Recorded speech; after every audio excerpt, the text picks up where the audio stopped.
சிவகாசியில் உள்ள பட்டாசு ஆலைகளில் மத்திய அமைச்சர் சுரேஷ் கோபி நேரில் பார்வையிட்டார். இது தொடர்பான விவரங்களை செய்தியாளர் கருப்பசாமி வழங்க கேட்போம். கருப்பசாமி வணக்கம். மத்திய அமைச்சரின் இந்த கல ஆய்வு தொடர்பான விவரங்களை பதிவு பண்ண கருப்பசாமி. வணக்கம்.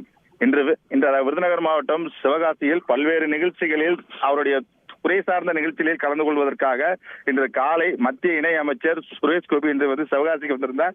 இந்த நிலையில் சிவகாசி தனியார் திருமண மண்டபத்தில் நடைபெற்ற பெட்ரோலியம் மற்றும் வெடிபொருள் கட்டுப்பாட்டுத்துறை அலுவலர்களுடனான ஆலோசனை கூட்டத்தில் கலந்து கொண்டார். கலந்து கொண்ட பின்னர் மதிய உணவு இடைவேளைக்கு பின்னர் தற்பொழுது செங்கமலப்பட்டியில் உள்ள ஒரு தனியார் பட்டாசு ஆலையில் தற்போது சுரேஷ் கோபி பட்டாசு தயாரிக்கும் முறை குறித்த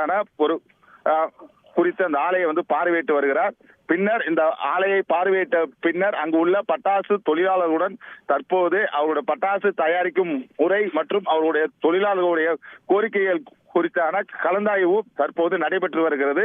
இந்த நிகழ்ச்சிக்கு பின்னர் பட்டாசு தொழிலாளரிடம் அவருடைய கோரிக்கைகளை மனுவாகவும் சுரேஷ் கோபி பெற்றுக்கொள்ள உள்ளார். விவரங்களுக்கு நன்றி கருப்பசாமி.